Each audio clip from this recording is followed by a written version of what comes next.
잘 다이어트 하고 계시는지 모르겠습니다. 제가 이제 마흔자로 처방한 지 이제 한 6개월 정도 되는 것 같아요. 6개월은 조금 안 되나? 그래서 이제 좀 장기로 하게 돼서 치료를 하고 계시는 분들도 계시고, 또 이제 막 시작하시는 분들도 계시고 해서 이제 조금 마흔자로 오래 쓰셨던 분들은 이제 언제까지 써야 하나, 또 쓰면서 생겼던 여러 가지 부작용들에 대해서도 궁금해 하실 것 같고, 또 새로 시작하시는 분들은 또 궁금한 게 또 많으실 것 같아가지고 그동안 너무 바빠가지고 영상으로만 늘 얘기를 드리다가 아이고 마이크가 안 되네. 우선은 많은 분들이 궁금해 하시는 것 중에 하나가 이제 마흔자루를 언제까지 써야 하냐, 제 진료실에서 이제 물어보시는 분들이에요. 왜냐하면 일단 두 가지로 분류를 할 수 있는데요. 하나는 마흔자루를 썼는데 너무 편하고 좋은 거예요. 음식을 먹는데도 크게 불편함이 없고, 그리고 생각보다 먹는데도 살이 찌지 않는 그런 좀 신통방통한 느낌을 받아서, 그러니까 부작용이 별로 없고 효과가 좋으신 분들은 이제 이거를 좀 운동과 식단과 겸비하면서 한 가지의 툴로 사용하고 싶어 하시는 분들이 있었어요. 그래서 그런 분들은 저는 그냥 사실은 2.5 정도 낮은 이제 목표 체지방에 도달을 했고, 내가 식단이나 식습관이 어느 정도 이제 조금 조절이 되겠다 하는 분들은 2.5 정도로 유지를 하시면서 이제 운동 식단을 하시는 것도 저는 괜찮은 것 같아요. 다만 그럴 때 면역이랑 노화를 반드시 챙겨야 됩니다. 특히 이 마흔자루가 전문 의약품이지 이게 내 몸을 더 건강하게 해주는 약은 아니거든요. 그래서 이 약을 쓰면서 인슐린 저항성이 개선돼서 질병이 발생할 수 있는 확률도 낮아지고 해당 가정이 좋아지니까 체지방이 좀 낮춰질 수는 있지만, 또 이게 전문 의약품이다 보니까 장으로 가서 장내 환경을 좀 나쁘게 해요. 그래서 저희 구독자분들도 그렇지만 댓글에 다 거진다 장의 불편감을 말씀하고 계시잖아요. 이게 왜 그러냐면 이 마흔자루가 위장으로 가서 시작을 하기 때문이에요. 그 리셉터라고 하는 수용체가.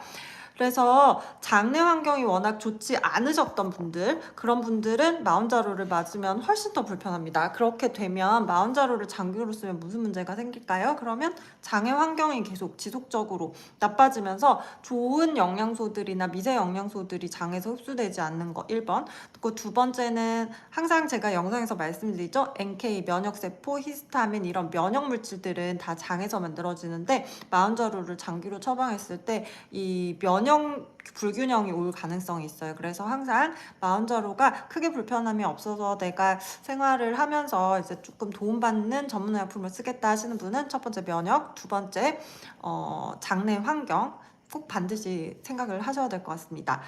그리고 세 번째 이제 또 한 가지, 그게 이제 용량을 많이 올려서 체지방을 많이 빼고 나서, 뭐 예를 들어 내가 7.5까지 썼다. 그래서 한 28%, 25% 이하까지 이제 체지방을 낮췄기 때문에 이제는 끊어야 되는데, 선생님 이거 끊으면 너무 무서워요. 식욕이 돌아오고 다시 금방 요요가 오면 어떻게 할까요? 하는 이제 질문들을 많이 하세요. 그래서 이제 서서히 단계를 낮추면 어떨까요? 하시는 분들도 있었어요. 근데 저는 개인적으로는 뭐 이건 뾰족한 답은 없고, 저도 이제 2월에 저희 일라일리 자문위원으로 가서 이제 여러 가지 이제 진짜 필드에서 있었던 것들을 조금 의논도 하고, 또 일라일리 측에서 생각하고 있는 그 이제 체중을 도달했을 때 이 사람에게 어떻게 감량을 할 것인가, 끊는 게 좋은 것인가 아니면 유지하는 게 좋은 것인가에 대한 얘기도 좀 해보려고 하는데, 저는 개인적으로는 일단 그 논문을 바탕으로 봤을 때에는 완전히 끊었을 때의 요요가 오는 확률이 안 끊고 유지했을 때보다는 훨씬 더 높긴 했어요. 하지만 우리가 전문의약품이고 워낙 이게 고가다 보니까 장기적으로 쓴다는 게 어렵잖아요. 그래서 저는 6개월 정도 만약에 써서 정상 체지방이 됐으면 그 농도가 7.5였던 10.0이었던 일단 이제 그만 맞고, 그리고 내가 생활습관이나 그 기간 동안에 정제된 탄수화물 많이 줄일 수 있는 내 몸의 상태가 됐다면 한 2달 정도는 이제 진짜 운동하고 식단으로 계속 유지를 해보시다가, 그러다가 체지방이 28, 25% 이상으로 떨어지면 웬만한 감안해가지고 식단이나 식습관이 조금 건강하게 돌아갔으면 예전만큼 말도 안 되게 살이 찌진 않거든요. 그래서 그런 경우에는 이제 내가 여행을 갔다 왔다거나 또는 뭐 생일 주간이었다거나 해서 어쩔 수 없이 이제 정제된 밀가루를 많이 먹고 내가 너무 행복한 기간을 많이 보냈던 한 달이었다 하면 선생님과 또는 주치의와 의논을 하셔가지고 한 달 정도? 2달 정도? 28에서 뭐 예를 들어 한 30%로 체지방이 오르락 내리락 한다. 요럴 때 그냥 잠깐 2개월 정도 쓰시고 또 운동하고 식단하고 요렇게 저는 지금 권유를 드리고 있거든요. 그래서 40대 후반이나 뭐 50대 이렇게 갱년기나 호르몬이나 다른 원인들이 있어서 체지방을 빼는 게 좀 힘든 상황에서는 저는 아까 말씀드린 대로 2.5 정도를 좀 유지하시면서 그 갱년기 시기를 조금 넘어가시는 게 좋아요. 왜냐면 먹는 것 때문에 살이 찌는 게 아니라 이게 호르몬 때문에 인슐린 저항성이 나빠져서 체지방이 늘어나고 있는 거기 때문에 이런 경우에는 사실 2.5 정도나 5.0을 조금 잔잔하게 한번 예를 들어 10일 간격으로 2주 간격으로 이렇게 조금 농도가 유지되게 해서 그래도 먹는 게 바로바로 체지방으로 가지 않도록 하는 게 건강에 더 유리할 것 같고요. 한 20, 30대 이게 젊으신 분들은 빨리 최소한으로 쓰고 체지방을 얼른 낮춘 다음에 식습관 관리를 잘 유지하시는 방법으로 하시면 좋을 것 같아요. 그리고 항상 제가 말씀드리는데 그 마운자로는 패러다임을 완전 바꿔야 돼요. GLP-1 아고니스트 계열 삭센다펜이 나왔을 때부터 사실은 비만의 패러다임이 전환되고 있었어요. 이제 더 이상 전문 의약품이 식욕을 조절하는 걸로만 이제 연구되지가 않아요. 우리 몸이 비만이 되고 체지방이 늘어나는 게 많이 먹어서가 아니라는 걸 이제 다 알게 됐어요. 많은 과학자들도 그렇고 의사들도. 그래서 내 몸에서 왜 이 음식들이 에너지를 쓰지 못하고 지방으로 저장하느냐, 이것이 문제라는 걸 깨달았고, 그거에 대해서 비만과 관련된 많은 연구하는 과학자들이 인슐린 저항성이 문제라고 생각한 거예요. 그래서 지금 댓글 중에서도 뭐 식욕 조절이 잘 안 되는데 용량을 올려야 될까요? 이런 질문들에 있어서 식욕 조절을 가지고 마운저를 올지 말지를 판단하시는 게 아니에요. 체지방의 감량이 더디면 마운저를 올리는 거예요. 단 여기서 조건은 정제된 탄수화물을 천천히 줄이면서 마운자루를 막고 있음에도 불구하고 내가 체지방이 떨어지는 비율이 좀 느리다 이러면은 인슐린 저항성을 조금 더 개선할 수 있게 용도를 올리는 겁니다. 그래서 우리가 안 먹으려고 다이어트 하는 거 아니에요. 먹어도 에너지를 잘 쓸 수 있는 몸이 될 수 있도록 내 몸을 바꾸는 게 다이어트입니다. 마흔자로 5개월차인데 체지방이 26% 정도고 근육이 18이시면 아마 체지방률이 좀 높게 나올 거예요. 왜냐면 근육량이 낮으니까. 저는 이런 경우에는 한 근육량이 2kg, 3kg 정도 더 올라가는 거는 시간이 굉장히 오래 필요하거든요. 그렇기 때문에 이런 마른 비만, 그러니까 백색 지방은 많은데 근육량도 적으신 이런 근육이 적어서 그 체지방률이 높게 나오시는 마른 비만 분들은 어느 정도 마운자로나 GLP-1 그 계열들을 쓰시는 게 좋아요. 왜냐면 어차피 지방이 많다는 건 인슐린 저항성이 안 좋다는 거기 때문에 이 약의 기전이 맞거든요. 그래서 대신에 좀 짧게 써도 되겠죠? 그러면서 이제 빨리 근육을 키워서 인슐린이 잘 적응할 수 있는 몸으로 만들어서 마운자로가 없이도 체지방이 유지될 수 있는 몸을 만드시면 되겠지요.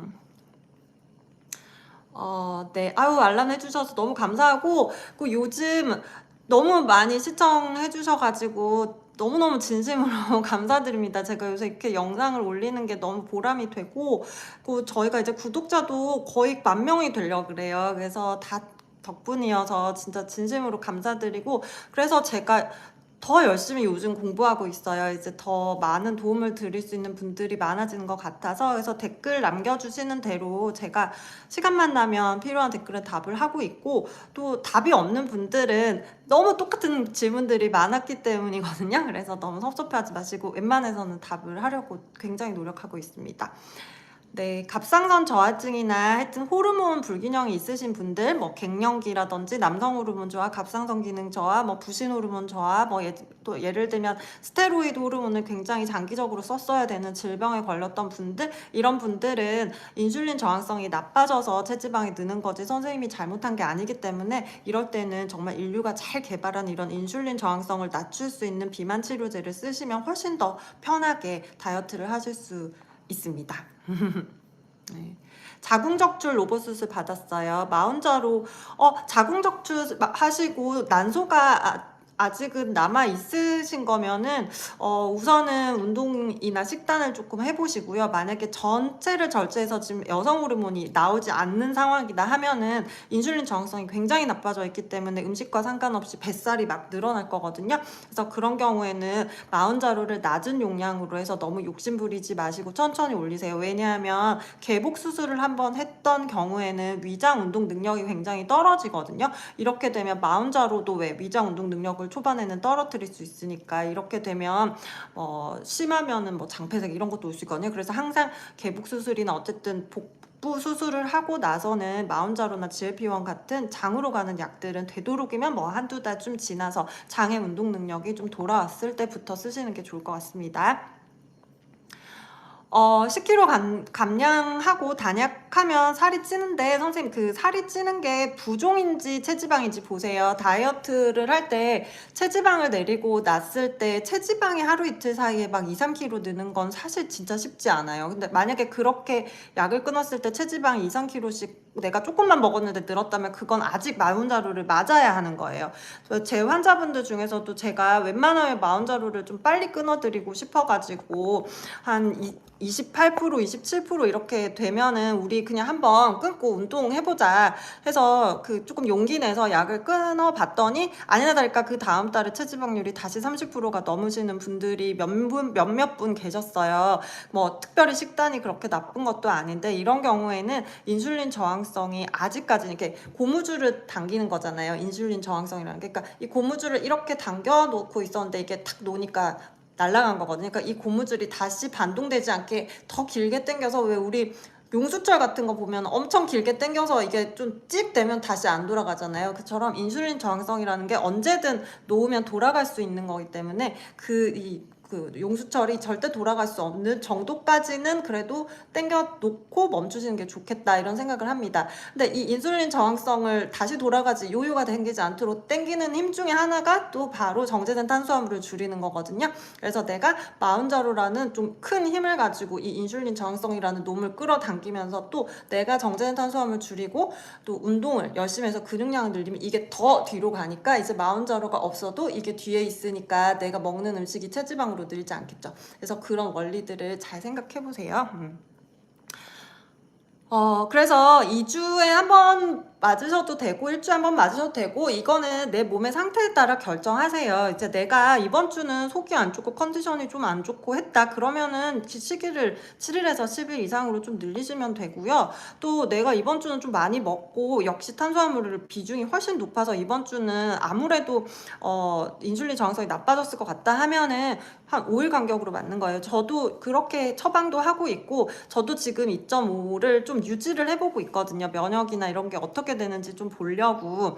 근데 2.5를 유지하면서도 저는 지난주 같은 경우에는 컨디션이 좀 괜찮고 해서 그냥 뭐 식욕도 별로 없고 약속도 별로 없고 했거든요. 그래서 그때는 뭐 꼭 토요일에 맞았던 걸 꼭 토요일에 맞지 않고 그냥 하루 이틀 정도 더 밀러봤어요. 그래서 좀 뒤로 밀러봤더니 한 수요일쯤 되니까 약간 체중이 늘어나는 것 같다라는 생각이 들어서 이제 그럴 때는 그냥 그때 가서 또 한 번 맞고 이렇게 내 몸에 따라서 간격은 조금씩 조절해 보셔도 됩니다. 그리고 뭐 설사하거나 토하거나 이런 제 환자분들이 간혹 있어요. 마흔자루를 맞으면 아무래도 위장 불편감이 있고 위장 운동 능력이 떨어지다 보니까 장의 환경이 안 좋아서 음식 속에 있었던 바이러스가 예전 같았으면 그냥 지나갈 수 있었던 건데 그게 장에 머무르다 보니까 설사나 변비나 이렇게 증상들이 생기거든요. 그럴 때는 마흔자루 그 다음 맞으시는 걸 반드시 스킵하고 이제 장염 치료를 다시 하신 다음에 그리고 그 다음 치료를 하시고 장염이 생겼을 때는 아시겠지만 하루를 금식하는 게 최고의 방법입니다. 교과서에도 나와 있어요. 장염이 생겼을 때는 죽이나 뭐 이런 거 먹는 거 아니에요. 오히려 죽은 체지방을 늘리죠. 그냥 수분 섭취 많이 하면서 12시간에서 14시간 정도 공복하시면 장염은 웬만하면 낫습니다. 저도 그 7.5는 안 맞아봤지만 2.5보다 5.0이 아프긴 아프더라고요. 아무래도 그게 같은 길이에 이제 니들이 양이 들어가야 되니까 그런 건지 모르겠는데 근데 이 통증이라는 거는 사람마다 좀 달라서 그쵸.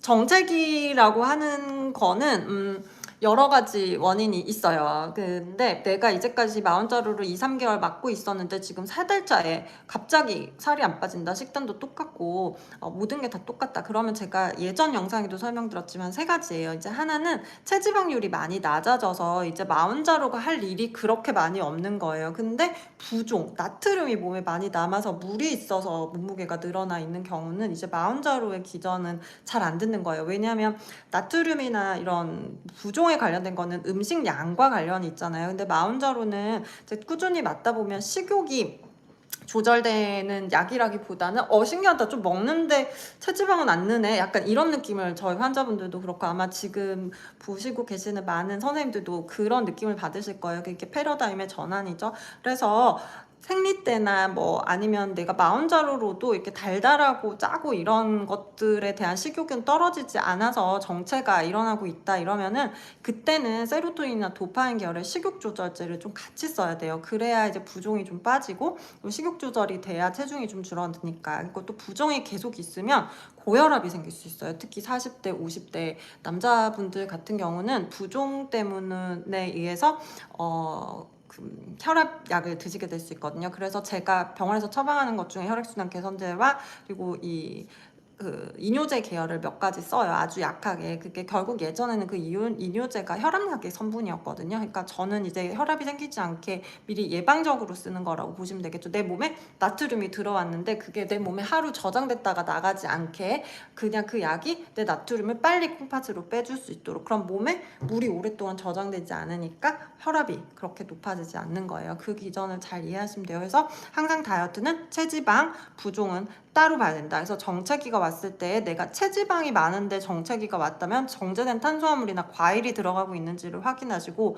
그럼에도 그런 것들을 먹고 있지 않는데도 정체기다 그러면 마흔자루의 용량을 올리셔야 돼요. 내 자체의 인슐린 저항성이 굉장히 안 좋은 거기 때문에 아직도 그 용량이 인슐린 저항성을 넘어가지 못했기 때문에 정체가 되는 거거든요. 그래서 그 원리를 제가 지금 거의 한 3, 4개월 동안 영상으로 이제 많이 남겨놔서 저희 구독자분들이 제가 만들어 놓은 영상들만 봐도 이제 웬만하면 주변 친구들한테 이제 조언도 좀 해드릴 수 있을 거예요. 그렇지만 항상 말씀드리지만 제 영상이 진료를 대체할 수는 없습니다. 제가 환자를 직접 봐야만 진료를 대체할 수 있기 때문에 이제 진료를 잘 못 보고 처방받으시는 분들이 너무 많으신 것 같아서 조금이라도 도움을 드리려고 하는 영상이니까 꼭 처방받으신 선생님과 의논을 하시는 게 가장 좋아요. 진짜 많이 도움돼서 다행입니다. 그 생리 주기에 따라서 마흔자루 쓰시는 분들이 되게 스트레스 받으시는 경우가 있거든요. 그 생리 주기에 영향을 굉장히 많이 받죠. 여자분들은 옛날 영상에도 남겨놨지만 에스트로겐이라고 하는 물질은 세로토닌이라고 하는 호르몬하고 같이 다녀요. 그래서 저도 그렇지만 생리 전에는 굉장히 세로토닌이 떨어져 있어서 음식도 자꾸 먹고 싶고 달달한 게 먹고 싶어요. 왜냐하면 달달한 음식을 먹으면 우리 몸에서는 세로토닌이 나오거든요. 그러니까 생리 전에는 세로토닌이 이제 생리학적으로 떨어지니까 우리 몸은 그거를 보충하기 위해서 어딘가에서 계속 갈구를 해야 돼요. 그래서 생리 전에는 세로토닌이 떨어지니까 불안하고 또 판단력도 좀 틀어지고 기분도 좀 안 좋고 붓기도 하고 그러고 케이크나 막 달달한 초콜릿이 먹고 싶어지거든요. 그래서 그런 경우에는 사실 선생님하고 의논하셔가지고 자꾸만 한 달마다 그게 반복되면 마흔자루를 써야 하는 기간이 너무 길어지잖아요. 그래서 그런 경우에는 세로토닌 계열의 식욕 조절제를 아주 소량으로 생리전 증후군 이런 코드가 있거든요. 그래서 그런 것들 넣어가지고 조금 젊은 20, 30대 여자 환자분들한테는 처방을 하고 있어요. 그게 꼭 비만뿐만 아니라 저는 이 세로토닌 계열의 식욕 조절제는 인류가 만든 마흔자루만큼이나 잘 만든 처방약이라고 저는 생각합니다. 왜냐면 세로토닌이 떨어져 있으면 사실 굉장히 불안하고 계속 강박이 생기고 그러면서 교감신경이 자꾸 올라가게 되거든요. 그래서 교감신경이 올라가면 우리 몸은 항상 나빠져요. 그러니까 항상 우리 몸은 교감신경이 떨어지는 게 1번이에요. 곰곰이 생각해 보세요. 우리 몸이 자율신경인데 동물이잖아요. 근데 교감신경, 부교감신경이 이렇게 왔다 갔다 하면서 저울을 하는데 교감신경이 항상 항진돼 있으면 살이 빠질까요? 안 빠질까요? 절대 빠지지 않겠죠. 교감신경이 증가되어 있으면 생존에 불리한데 지금 지방을 저장해야지 왜 지방을 빼겠어요? 그쵸? 근육을 소실시키고. 그래서 우리가 그 교과서에도 그렇게 나와 있어요. 교감신경이 증가되어 있을 때에는 fight or flight라 그래요. 싸울까? 도망갈까를 늘 결정하는 몸의 상태다. 그러니까 동물로 치면은 사자가 얘를 잡아먹을까 말까, 또는 기린으로 치면 나 저희한테 잡혀 먹힐 것 같은데 도망가야 되나, 이런 생각을 하잖아요. 근데 우리 사람은 늘 매번 싸울까 말까를 24시간 중에 12시간은 그러고 있잖아요. 생활이라고 하는 게.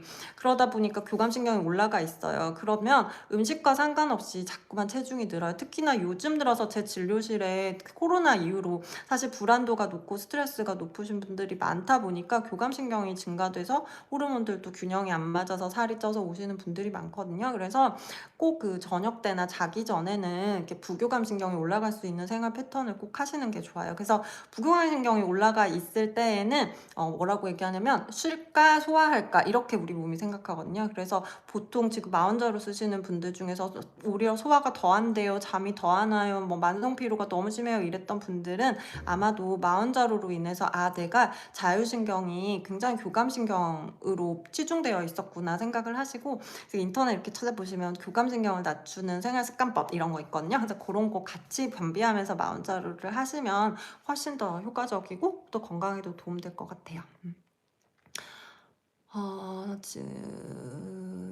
이 질문들 중에서 제 영상으로 답변이 안 될 것들에 대해서 답변을 좀 드려볼게요. 보자. 인슐린 저항성이 문제예요. 맞아요. 제가 생각할 때는 요즘 제가 계속 마흔자로 때문에 GLP를 공부하면서 제가 이제 생화학 철권에서 해당 과정을 공부해보고 있거든요. 근데 결국은요, 우리 몸의 모든 질병은 인슐린 저항성으로부터 시작되는 것 같아요. 그럼 인슐린 저항성은 왜 이렇게 나빠지는가에 대한 이제 고민을 해보면, 이건 진짜 저의 뇌피셜이 그냥 제 전공 지식들을 가지고 뭔가 논문이 있고 그런 건 아닌데, 제 경험적으로 인슐린 저항성 왜 나빠지나 이렇게 생각해보면, 인슐린 저항성이 나빠지는 것 중에 가장 심각한 게 이제 체지방이거든요.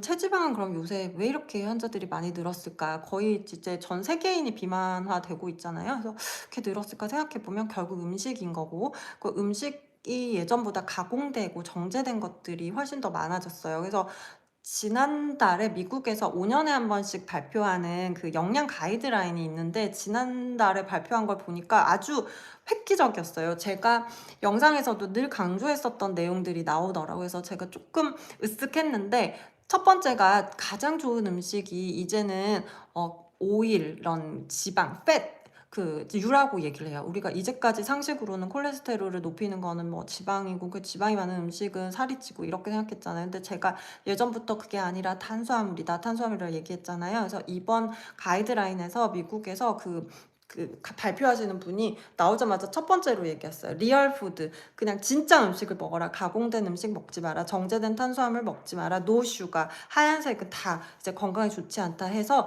심지어 통밀빵이나 이런 곡류 탄수화물, 그리고 뭐 예를 들어 우리가 알고 있는 식이섬유들까지도 다 밑으로 내렸어요. 거의 바닥 단계로 내려서 이런 것들은 건강에 그리 좋지 않다라고 이제는 말을 했어요. 그래서 자, 밥심으로 삽니다 이렇게 생각하시는 거 이제 완전 시대착오적인 발상이에요.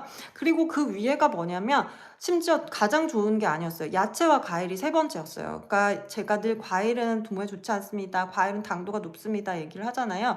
과일은 장내세균이 굉장히 좋아하는 음식이에요. 그래서 장내세균이 많아지면 마흔자리 효과도 떨어지고, 그 장의 환경이 안 좋아지면 결국은 면역이 떨어지게 돼 있잖아요. 그래서 이번에 권고안에서도 그랬어요. 그래서 마흔자루를 하시면서 과일, 노노, 지지 드시지 않아요. 그리고 그냥 빨주노초 파남보 색깔 있는 야채 위주로. 그리고 그 다음으로 얘기한 게 단백질 고기였어요. 심지어 돼지고기, 소고기, 닭고기 이런 여러 가지 고기류들, 단백질류들을 충분히 먹어라. 치즈도 괜찮다. 그리고 첫 번째가 지방이었습니다.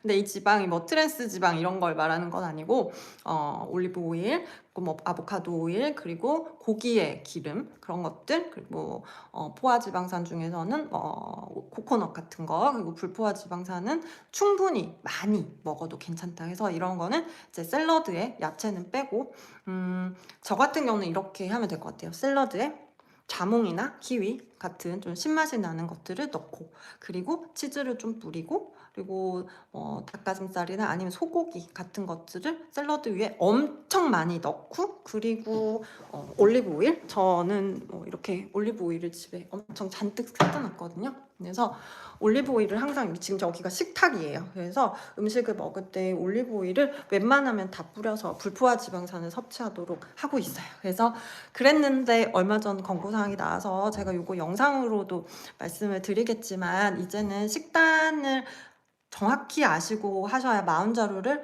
빨리 쓰고 빨리 끊을 수 있어요. 마흔자루를 쓰는 동안 식단의 변화가 없으면 끊으면 100% 요요가 옵니다. 그래서 내가 마흔자루를 지금 시작하셨다 하면은 이제 2026년은 나는 무조건 식습관을 내가 먹고 싶었던 거를 조금 줄이고 이제 건강에 더 도움되는 음식들을 공부하는 거다, 이렇게 생각을 해주시면 좋을 것 같아요.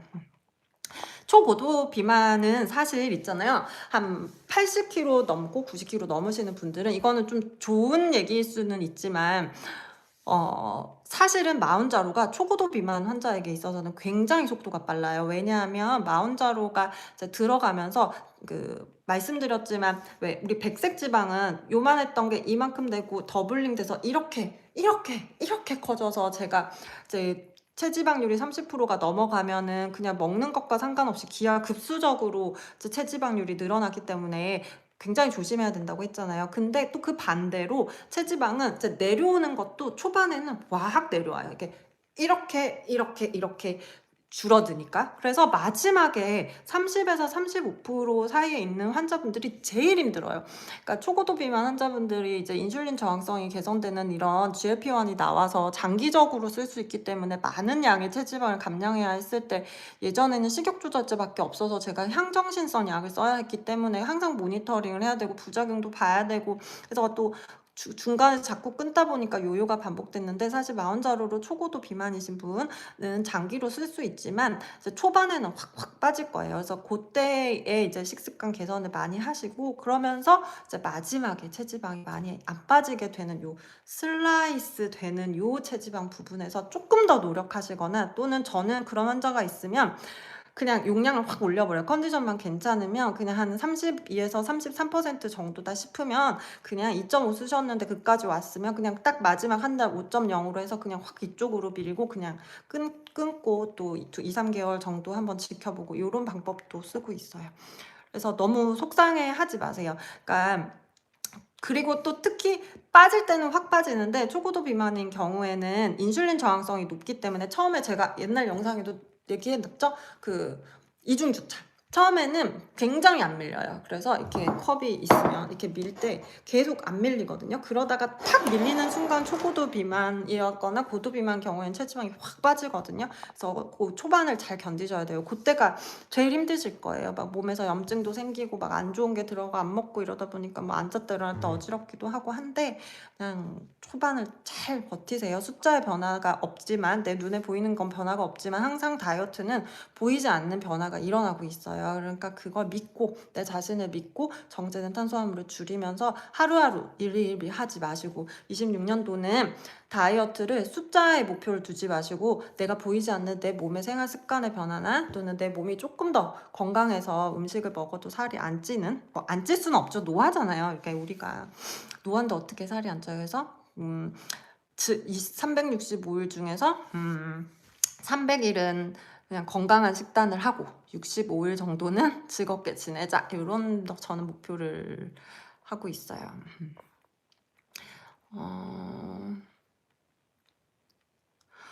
지금 용량을 올리기 전에는 잘 빠졌는데 용량을 올려서 살이 더 안 빠진다는 건 사실 마흔자루의 잘못은 아닐 거예요. 왜냐하면 마흔자루라고 하는 신호, DNA로 가서 이제 어쨌든 얘가 신호를 보내는 어쨌든 아미노산 있잖아요. 단백 구조잖아요. 그러니까 얘는 용량을 올리면은 반드시 체지방을 더 많이 뺄 수밖에 없어요. 근데 아마도 이 약이 올라간 이 시기에 선생님 몸이 좀 안 좋았거나, 또는 이 시기에 선생님이 좀 당이나 정제된 탄수화물들이 들어왔거나, 그러니까 이게 맞물려서 그런 것 같아요. 이게 약을 올려서 살을 더 못 빼서 약을 내리는 거는 약의 문제는 절대 아니죠. 이 약은 그냥 들어가서 그 일을 하고 있으니까. 근데 들어와 봤더니 내가 5.0으로 썼을 때보다 훨씬 더 불리한 환경이 되어 있기 때문에 5.0보다 지금 더 안 빠진다고 생각하시는 거거든요. 그러니까 특히나 이형 당뇨가 있으신 분들은 용량을 올렸을 때 이 인슐린 저항성의 폭이 굉장히 이렇게 왔다 갔다 하거든요. 그래서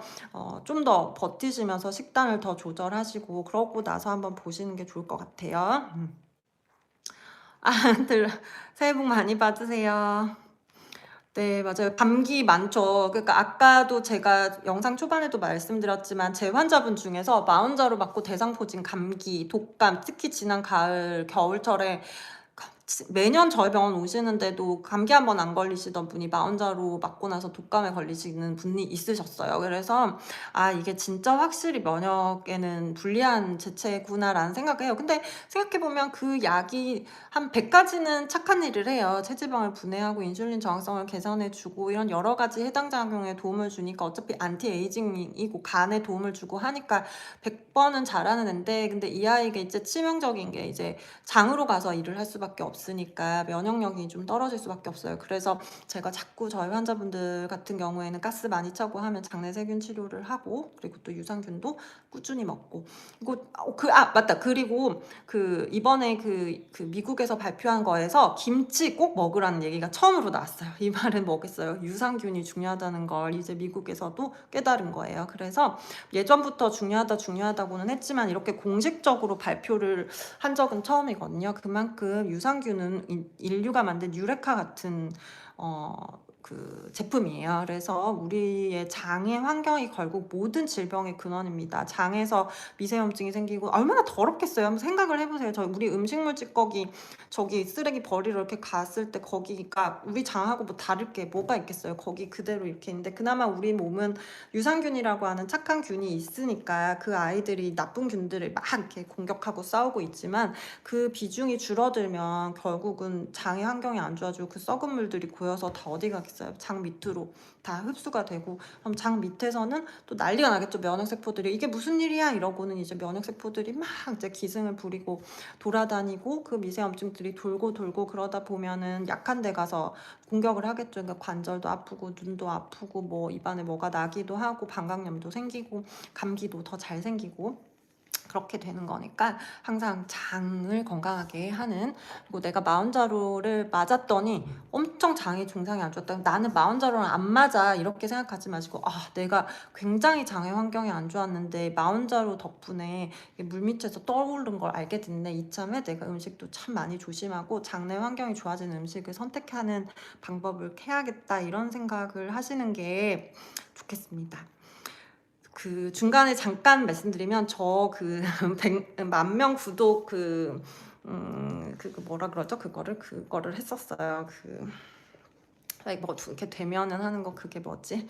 하여튼 공약을 했었어요. 그래서 이제 봉사활동을 가겠다. 저희 팀을 다 데리고. 그래서 저는 한 요쯤이면은 10,000명이 될 줄 알고 영상에서도 남겼지만, 그래서 이번 주 주말에 저희 다 같이 충북 제천으로 제가 학교 다닐 때 봉사활동 했었던 곳이 있어서 학교 교수님과 함께 이제 봉사활동을 가거든요. 그래서 구독자가 달성되지는 않았지만 먼저 제가 공약을 지키러 가니까 혹시 영상 보시는 분들 중에서 아직 구독 안 하신 분들 있으시면 10,000명이 될 수 있도록 좀 도와주시면 또 그로 인한 많은 수익들은 또 불쌍하고 의료가 필요한 곳에 가서 제가 쓰려고 노력을 하려고 하니까 많은 도움 부탁드립니다. 다낭성 난소증후군 있으신 분들 제 병원에 굉장히 많이 오시거든요. 특히 20, 30대 여성분들 다낭성 난소증후군 있으신 분들은 100% 체지방이 늡니다. 나이가 들면 들수록. 그리고 이런 분들은 고지혈증이 있는지 반드시 피검사에서도 확인하셔야 돼요. 왜냐하면 다낭성 난소증후군이 어릴 때부터 있었던 건 인슐린 저항성이라고 하는, 우리가 늘 얘기하는 이게 나빠져 있는 사람이 다낭성 난소증후군이 생길 수가 있거든요. 그래서 인슐린 저항성이 개선돼서 다낭성 난소증후군이 좀 좋아지잖아요. 그러면 임신이 잘 안 되셨던 환자분들도 이거야 우연의 일치인지는 모르겠지만 참 많은 분들이 인슐린 저항성이 개선되면서 불임이었다가 임신이 되시는 그런 제 환자분들이 많아서 저희 병원을 막 저희 간호사들끼리 그런 얘기예요. 다산의 JM 이렇게 얘기해요. 저희 병원 간호사들도 벌써 7명 이나 아이들을 낳아서 지금 또 환자분들도 이렇게 마운자로나 위고비나 이런 GLP-1 계열이 나와서 체중을 감량하고 나서 임신이 되시는 분들도 많아 보여요. 그래서 이게 결국은 임신과 출산이라는 게 엄마의 몸이 건강해지면 임신이 되는 거구나. 그 특별한 이유가 있는 게 아니라면. 그래서 어쨌든 저는 가정의학과 전문의로서 산부인과 선생님들이 보시는 환자들에게 조금이라도 더 도움이 되는 치료를 해보려고 노력을 하는데 또 임신했다는 소식들을 들으면 참 좋아요. 그래서 다낭성 난소증후군이 있으신 분들은 그 메커니즘 자체가 인슐린 저항성 때문이니까 꼭 마운자로나 위고비 이런 제재들 주치의와 잘 선택하셔서 GLP-1을 써서 난소도 좀 해결하고 체지방도 해결해서 이제 좀 건강한 아이를 가질 수 있는 몸으로 만드시기를 바라겠습니다. 네. 2.5 10일 간격. 저도 지금 그렇게 하고 있습니다. 네.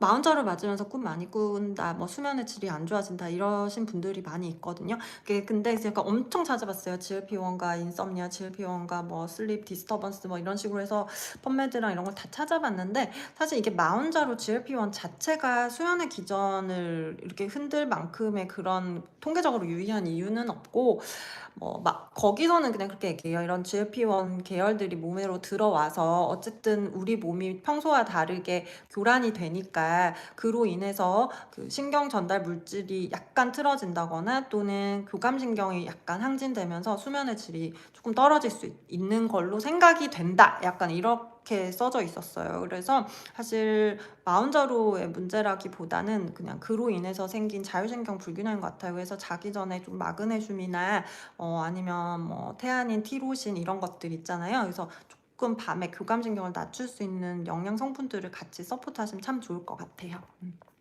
안녕하세요.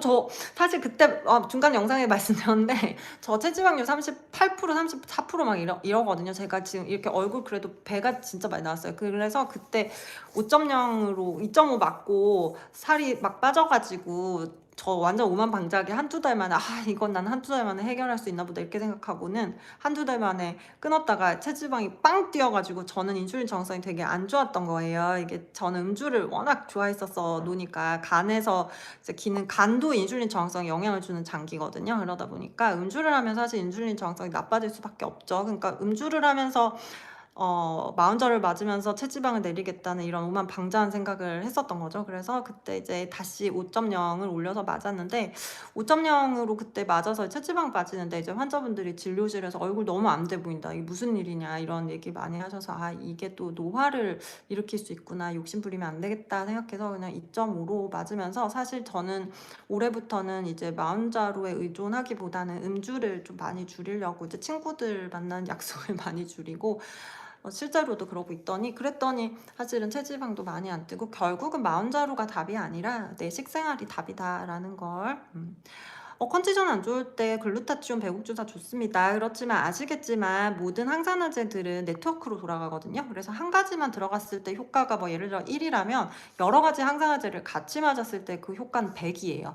그렇기 때문에 비타민 C가 있을 때 비타민 E도 있어야 되고 비타민 E가 돌아가려면 리포익 애시드라고 하는 그 미백주사라고 하나요? 그게 있어야 되고 또 걔네가 돌아가려면 시스테인이라는 게 있어야 돼요. 그래서 저희 병원에 오시는 환자분들은 사실 항산화제를 제가 이제 주사로 놔드리니까 그 시스템을 제가 잘 활용해서 이제 처방을 하고 있기 때문에 마운자로나 비만 치료를 하면서 생길 수 있는 노화나 뭐 그런 산화 스트레스를 조금 조절해주긴 하는데 이제 병원에 오시지 못하시는 분들은 그래도 그 항산화제 계열들을 좀 종류를 다양하게 해서 드셨으면 좋겠어요. 통곡물 먹어도 되죠. 그러니까 사실 많은 환자분들 이거 먹어도 돼요, 이거 먹으면 안 되나요, 이거 먹어도 돼요 이렇게 여쭤보시는데요. 어떻게 우리가 그렇게 AI도 아닌데 이건 영원히 안 먹고, 그러니까 어쩔 수 없이 먹는 건 괜찮지만 이 정제된 탄수화물이나 그냥 탄수화물, 식이섬유조차도 이번에 발표했죠.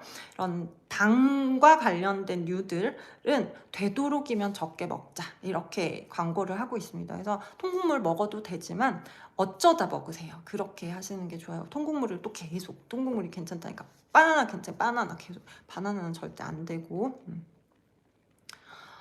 네, 마흔 자라지 일주치 단백질 단탄지 사실 막혀 잡고 이주로 이제 3kg 정도 빠져. 이게 단탄지에서 영양소를 균형 있게 먹는 건 마운자루를 맞으시면서 그렇게 하면은 마운자루 맞아야 되는 기간이 너무 오래 걸려요. 지금은 우리가 어쨌든 전문의약품을 써서 체지방을 정상으로 내리려고 하는 게 목적이잖아요. 그러면 그 기간 동안에는 마운자루가 딴 일을 하지 않고 내 체지방만 뺄 수 있는 환경을 만들어줘야 돼요. 예를 들어 내가 오늘 단탄지를 해서 탄수화물 한 20% 먹었다. 그리고 마운자루 맞았다. 평소엔 내가 한 50% 탄수화물인데 그러면 당연히 체지방은 빠지겠죠. 그렇지만 그 20%를 안 먹고 맞았으면 훨씬 더 많이 빠졌을 거예요. 그러면은 제가 늘 말씀드리지만 체지방률이 28%, 25%이 정도 이하로 내려가면 그래도 마운자로 끊으면 조금 덜 찌니까 그래서 빨리 최대한 체지방을 낮추고 마운자로를 끊고 이제 단탄지를 하시면 좀 덜 찌잖아요. 그러니까 저는 많은 제 환자분들한테는 여기 그러니까 어쨌든 마흔자로 비싸니까 이거를 빨리 끊는 거에 목표를 둬야 되잖아요. 또 아까 말씀드렸지만 장기로 쓰면 노화나 탈모나 면역에 문제가 있으니까.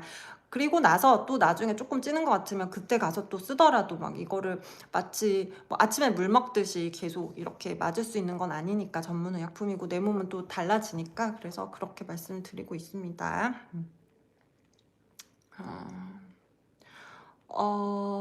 살이 잘 안 빠지신다고 말씀하시는 분은 저의 영상 예전 걸 보시고 거기서 원인을 좀 찾아보시면 좋을 것 같아요. 면역관리 기본은 유산균이고요. 그것보다 더 기본은 나쁜 균이 좋아하는 음식을 안 먹는 거예요. 정제된 밀가루입니다. 제가 세상에서 제일 위험하다고 생각하는 음식 중에 하나가 정제된 밀가루예요. 사실 뭐 좋은 거 많이 먹는 거보다 안 좋은 거 안 먹는 게 건강에는 훨씬 더 유리한 것 같아요. 우리 몸은 좋은 걸 이렇게 주는 것도 좋아하지만 안 좋은 걸 자기한테 주는 걸 더 싫어하는 것 같아요. 그래서 암이나 혈관 질환들도 결국에는 안에서 산화 스트레스가 생기면서 나타나는 거거든요. 근데 이 산화 스트레스는 결국 다 어디서 나오나 하면 해당 가정에서 나오는 거거든요.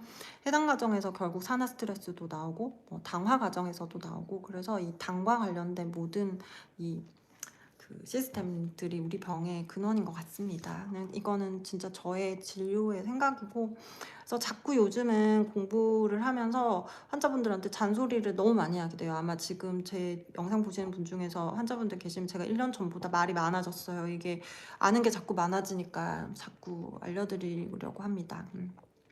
50대면 더디게 빠지죠. 네, 당연히 그렇습니다. 그리고 50대 환자분들 중에 아직도 내가 어제 맛있게 먹었는데 운동했는데도 살이 안 빠졌어요 라고 말하시는 분들이 있어요. 이거 늘 말씀드리죠. 운동과 식단은 딴 얘기예요. 내가 오늘 맛있게 먹고 오늘 저녁에 집에 들어가가지고 2시간 운동하면 이 먹은 걸 다 감수할 수 있겠지. 이거 아니에요. 이제는 내가 운동은 물리적인 거예요. 근육량을 늘려서 인슐린 저항성을 개선하는 거예요. 근육이 올라가면 인슐린 저항성이 좋아지거든요. 그래서 그건 그냥 적금 붓듯이 꾸준히 하는 거예요.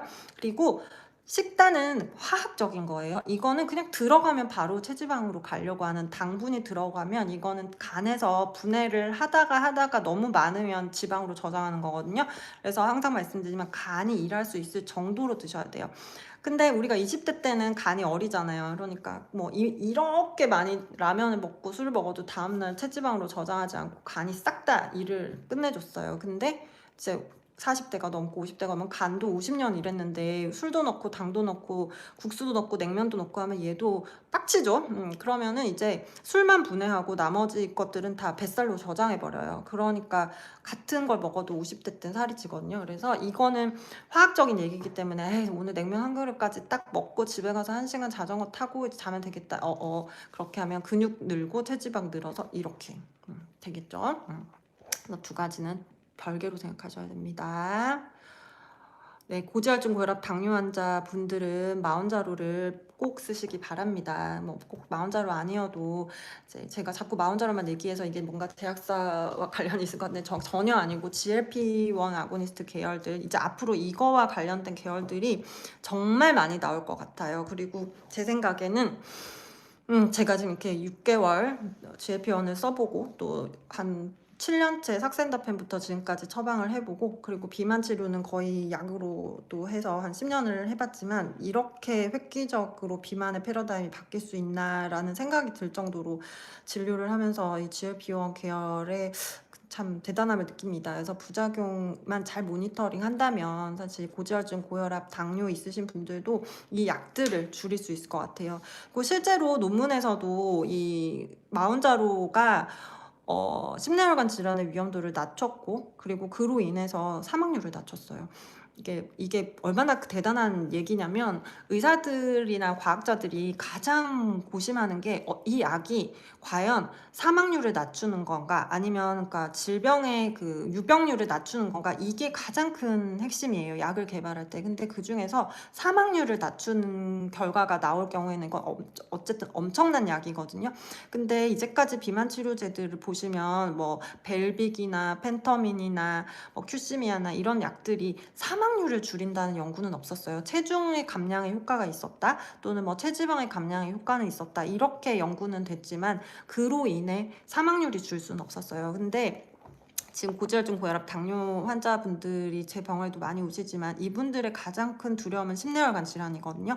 이로 인해서 뇌혈관 터져가지고 뭐 반신마비 되고 말 잘 못하게 되거나, 뭐 한쪽 팔을 못 쓴다거나, 또는 그 심장에 이제 문제가 생겨가지고 심근경색이나 협심증으로 고생을 하게 된거나, 아니면 뭐 갑자기 급사를 한다거나, 그런 것들이 이제 요 3대 질병의 그 가장 큰 위험인데, 예전에는 그게 다 살이 쪄서 그런 거잖아요. 사실 체중이 늘면 이 세 가지가 생기는데, 그 살 빼는 게 진짜 말처럼 쉽지가 않으니까, 그래서 고혈압약, 당뇨약, 고지혈증 약을 못 끊는다고 얘기를 하는 거예요, 한번 쓰면. 왜냐면 살이 빠지지 않고 노화는 1년에 800g씩 증가하거든요, 체지방은. 그러니까 그거를 거스르면서 내가 1년 동안 음식을 조심해야 되는데, 이게 또 체력도 있고 음식은 질은 더 안 좋아지고, 이러다 보니까 결국은 이 3대 질병, 만성 질병 해결이 안 되거든요. 근데 지금 패러다임의 전환이 오고 있죠.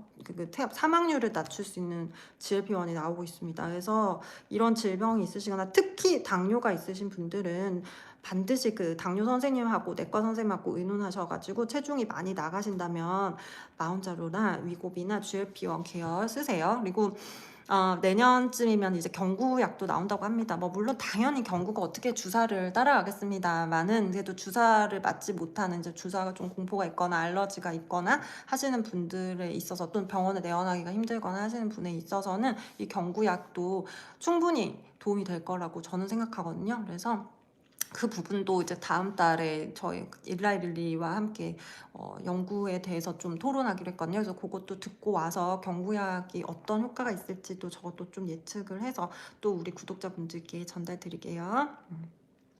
모발 이식 수술 하셔도 괜찮습니다. 마운자로 하셔도. 네. 잠 너무너무 많이 오고 무기력하죠. 이게 아까 말씀드렸던 것처럼 만성 피로가 오시는 분들이 있거든요.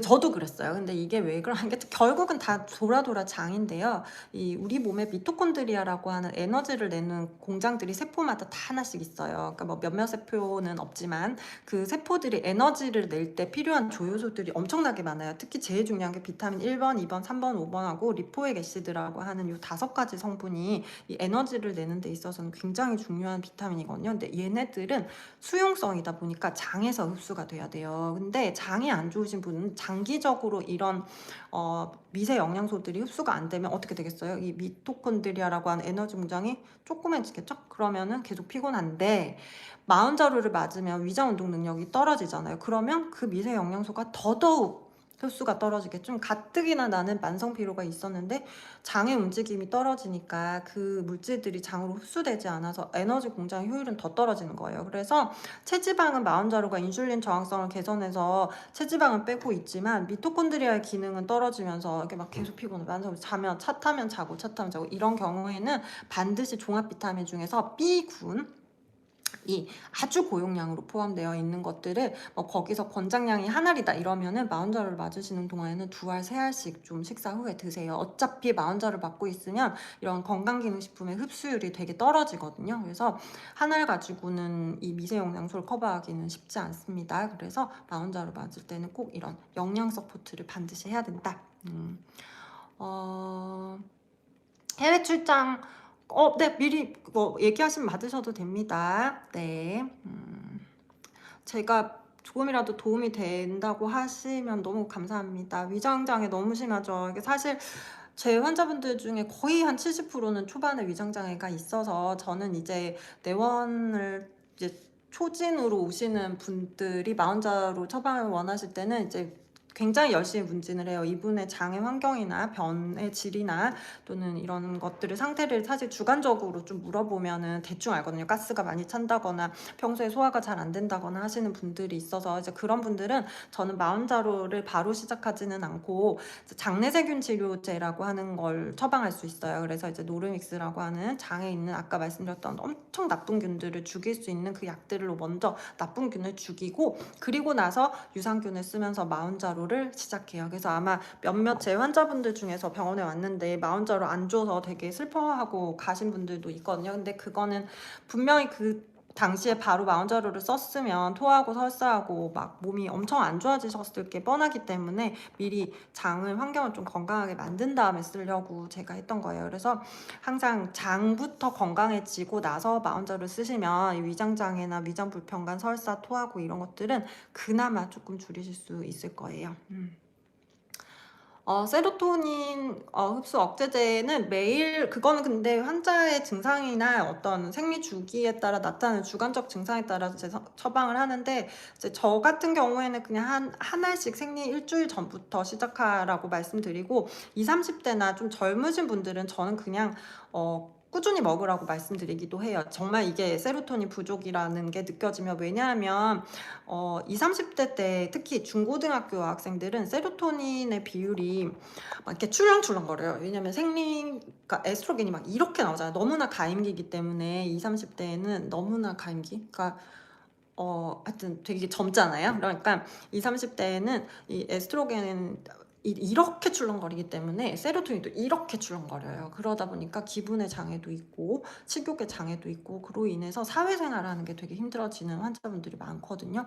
그게 본인의 성격의 문제도 아니고 탓도 아닌데 보면은 젊은 제 환자분들 중에서 항상 생리 전에 남자친구랑 헤어졌다가 후회하고 오시는 분들이 있거든요. 이거는 세로토닌 문제예요. 그래서 요런 좀 가임기 여성분들한테는 저는 그냥 좀 일찌감치 세로토닌 계열을 매일매일 그냥 하나씩 영양제처럼 먹어도 괜찮다. 그리고 심지어 저의 가장 친한 친구들 중에서도 정신과 친구들이 있는데 세로토닌은 내성이 생긴 약이 아니니까 웬만하면 필요한 환자들한테는 처방하라고 얘기를 하더라고요. 주사 부위에 모기 물린 것처럼 번지는 거 이거 그 보존제 때문에 그렇거든요. 근데 이것 때문에 내가 체지방이 건강을 더 위협함에도 불구하고 끊을 필요는 없어요. 그래서 이렇게 뭐 연고 같은 거 그 항히스타민 제제들을 사서 바르시면 되고 펜을 바꾸면 또 좀 괜찮을 수 있어요. 미용 수술로 인한 수면 마취 마흔자로 왜냐면 수면 마취를 하게 되면 위장 운동 능력이 떨어질 수 있어요. 그래서 마흔자롤은 어쨌든 수면 마취, 수면 내시경, 뭐 수술 이런 것들이 있으면 웬만하면은 한 2주 정도 전에 좀 끊었으면 좋겠어요. 특히나 내시경을 앞두고 있으신 분들이라면 내시경 하는 그 날짜로부터 최대한 10일 전부터는 안 맞고 계시는 게 좋을 것 같습니다. 안 그러면 내과 선생님들께서 내시경을 하려고 했는데 위장 운동 능력이 떨어져서 음식이 고여 있거나 또는 위장 운동 능력이 떨어진 상태에서 내시경을 하면 합병증이 더 생길 수 있으니까 그거는 반드시 숙지하셔야 됩니다.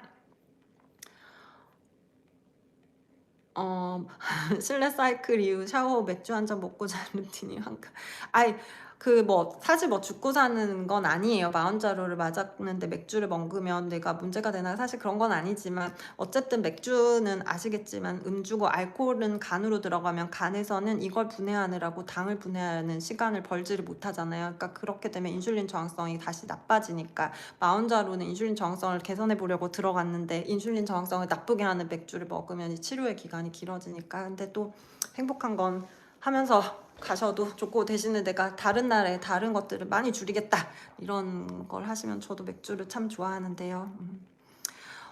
마흔자루 맞은 날 얼굴 한쪽이 저리거나 찌릿해요.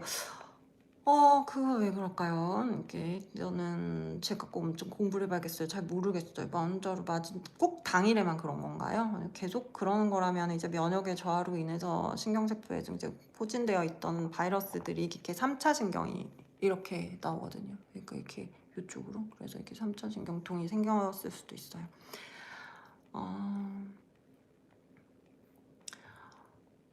그 소금 같은 거 드신다고 하시는 분들이 많거든요. 이게 기립성 저혈압이 좀 있으니까 다이어트를 하거나 비만 치료를 하게 되면은 이제 음식이 잘 안 들어오잖아요. 그러니까 먹는 음식이 예전보다 줄다 보니까 그게 결국 그 말은 나트륨이 줄어드는 거거든요. 그러니까 나트륨이 줄어들다 보니까 내 몸에 있는 체액이 평소보다 낮아지니까 뇌로 가는 혈류량이 떨어져서 이렇게 앉았다 일어날 때 기립성 저혈압이 일어나시는 분들이 있거든요. 이거를 뭐 빈혈이다, 뭐다, 당 떨어졌다 이렇게 오해하시는데 대부분은 기립성 저혈압이에요. 혈압이 떨어져서 그래요. 음식량이 줄어서 나트륨이 빠지면서. 그래서 이렇다고 해서 나트륨을 또 섭취를 하시게 되면 이게 나트륨과 뭐 칼륨 이런 전해질들은요 굉장히 미세한 그 양으로도 우리 몸이 거기에 적응하려고 해요. 그래서 오랫동안 밤에 짠 것들을 많이 먹고 주무신 분들은 제가 치료할 때 이 부종 치료가 굉장히 오래 걸려요.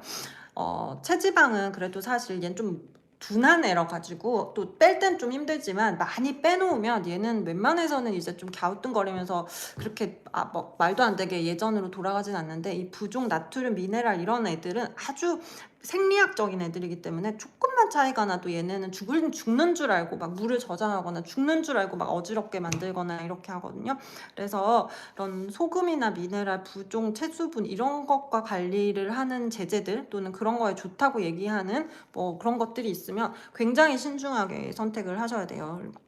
그리고 주치의하고 항상 괜찮은 건지를 판단하시고 그래서 소금을 이렇게 드시는 거는 저는 사실 추천하지는 않습니다. 저 근육 18. 저는 왜 이렇게 근육이 안 오르는지 모르겠어요. 저는 한 일주일에 2번은 그래도 웨이트를 하고 있고요, PT. 그리고 전 부종이 저도 심해요. 전 그래서 매일 아침마다 스피로자이드와 혈액순환 개선제를 거의 매일 먹어요, 저는. 근데 그래서 플라잉 요가를 저는 하고 있어요. 이게 좀 부종이 많이 빠지고 코어 근육이 생긴 것 같은데 확실한 건 운동은 눈에 안 보여요. 그래도 지금 이제 거의 1년 했으니까 한 2, 3년 후에 어떤지 봐야 될 것 같아요. 네, 그 러닝머신 할 때 마운자로 하시고 났을 때 이제 운동을 하시면 막 심박수가 평소보다 많이 뛰고 숨 차시는 경우 있을 거예요. 이게 바로 아까 말했듯이 혈압이 떨어져서 그러거든요. 음식량이 줄면 뇌로 가는 혈류량이 줄어요. 그렇다 보니까 또 마운자로를 맞고 있으면 위장 운동 능력이 떨어지다 보니까 모든 혈류를 자꾸만 장으로 보내려고 해요. 그때 제가 영상에서도 말씀드렸지만 우리 몸은 문제가 생긴 곳으로 혈류를 빨리 많이 보내려고 하거든요. 그래서 왜 우리 장염 걸렸을 때 이렇게 화장실에서 그런 경험 있으신가요? 손발이 차가워지고 앞이 하얘지며 그 바닥에 드러누워 내가 여기서 죽는구나 라는 생각을 했다가 좀 지나면 살 것 같다 진짜 아프지 말아야지 하는 그런 통증 있잖아요. 그게 이제 장 안에 나쁜 바이러스가 확 퍼지면서 장의 비상신호다라는 걸 우리 몸이 인지를 하는 거예요. 그러면 웬만해서 모든 피를 그 장으로 옮겨서 뭐 모두까지는 아니겠지만 그 장을 회복할 수 있도록 면역세포들이 글로 몰리는 거예요. 그러다 보니까 뇌로 가는 혈량이 떨어져서 앞을 보면 어지럽거든요. 근데 마운자로도 비슷한 거예요. 마운자로도 위장운동 능력을 떨어뜨리니까 우리 몸이 이거 뭐지? 왜 이렇게 운동을 안 하지? 하면서 이제 뇌로 가는 혈류량이나 손발로 가는 혈류량을 장으로 자꾸 옮겨서 위장운동이 좀 자꾸 잘 되게 하다 보니까 손발이 찼고 그리고 운동을 하면은 막 심장이 뛰어요. 그래서 반드시 마운자로 맞으실 때는 막 공복으로 이렇게 무리하게 하지 마시고 뭐 달걀이나 뭐 계란 후라이 뭐 아니면 베이컨 이런 것들 아침에 아보카도 이런 것들 좀 드시고 운동을 하시는 게 건강에 더 좋습니다. 안 그러면 산화 스트레스 너무 많이 생겨요. 고혈압, 고지혈증, 당뇨 있으시면은 약 받으시는 선생님하고 같이 마운자로 처방하셔서 보시는 게 훨씬 더 좋을 거예요. 왜냐면은 저는 제 환자분들 중에서는 고혈압, 당뇨, 고지혈증 약을 쓰시고 계시는 분들이 많기 때문에 마운자로를 맞고 살이 빠지면 이제 혈압약을 좀 줄여야 될 때가 오거든요. 그런 것들을 좀 모니터링도 해야 되고 또 마운자로가 당뇨약 성분이었기 때문에 기존에 다 먹던 당뇨약 성분 중에서 저혈당을 일으키는 성분이 만약에 먹는 약에 있었다면 마운자로를 쓰면서 당이 많이 좋아지니까 또 저혈당의 위협이 있을 수 있어서 뭐 그런 약은 좀 빼준다거나 그런 조율이 필요하거든요. 그래서 마운자로 처방 따로 뭐 당뇨 처방 따로 이렇게 하시면 좀 이 관리가 잘 안 되실 것 같아요. 베리류 괜찮습니다. 단백질 쉐이크 괜찮은데 이번에 그 광고에도 있었어요. 그 리얼 푸드, 그러니까 진짜 음식을 먹어라. 자꾸 뭘 갈거나 뭐 으개거나 측즙을 내거나 이러지 말고 그냥 진짜 음식을 그냥 통 그대로 먹으라고 얘기를 하거든요. 그러니까 단백질도 단백질 쉐이크보다는 그냥 진짜로 뭐 두부를 삶아서 먹는다거나 아니면 고기를 좀 삶아서 먹는다거나, 저는 오늘 아까 저녁에 곱창 먹었거든요. 그 곱창을 먹는다거나 이런 어떤 지방이나 고기 위주로 단백질을 채우세요. 근데 맞아, 진짜 오늘 생리주기. 너무 길게 쓰셔가지고.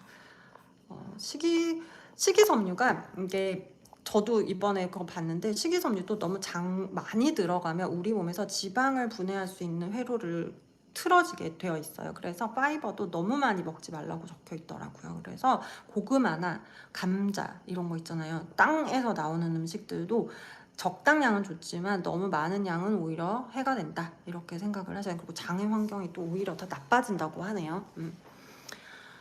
저는 마연자로 2.5 일주 처음 맞고 내일이면 5일차 된 식욕 관련한 얘기는 영상을 많이 봐주세요.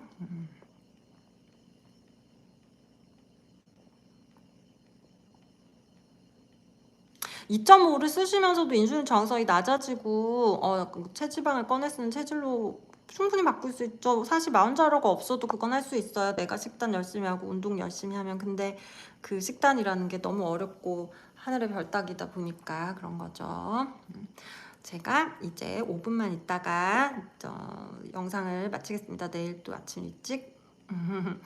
오늘 제가 좀 자본주의 화장을 했어요. 오늘 제가 5년 만에 프로필 사진을 좀 찍었거든요. 이거 환자분들이 도대체 홈페이지에 있는 원장님은 진료실에 왜 없냐고 하셔가지고 5년 전에 찍었던 사진이다 보니까, 그래서 이제 좀 최근 사진으로 바꾸려고 오늘 프로필 사진 찍고 왔습니다. 질문들 많으신데 좀 비슷비슷한 질문들 많으시고, 이제 또 우리 선생님들 구독자분들 이제 9시 넘었어요. 이제 제가 항상 잠 잘 자야 된다고 말씀드렸죠. 지금부터 1시간 정도 이제 물 마시고 이제 잘 준비하시고 10시부터 넷내 하셔야 돼요. 잠을 잘 자야 살이 잘 빠집니다. 저는 거의 9시 10시면 이제 잘 준비를 하거든요.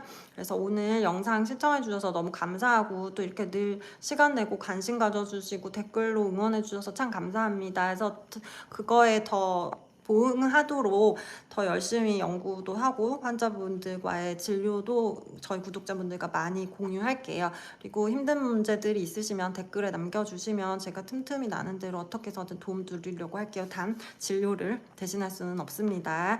그리고 진료 예약을 하시려고 하시는 분들께도 너무 죄송해요. 제가 요새 이제 너무 기존 환자분들을 봐야 하기 때문에 좀 신규 환자분들을 많이 못 한 분이나 2분 정도 이제 한 달에 이렇게 뵙고 있는데, 또 기다려서 멀리서 와주시고 하는 부분도 너무 감사합니다. 그래서 제가 영상으로 웬만하면은 안 오셔도 될 수 있게끔 많이 남기고 있으니까 꼭 GLP-1 가지고 건강한 다이어트 하시고, 장기적으로 쓰실 때는 항상 면역, 노화 잘 신경 쓰시면서 유산균 잘 챙겨 드시면서 다이어트 하세요. 그리고 제일 중요한 건 운동과 식단입니다. 마흔자로는 그저 도울 뿐이에요. 그렇게 생각하시고 2026년에도 건강한 다이어트 하십시오. 감사합니다.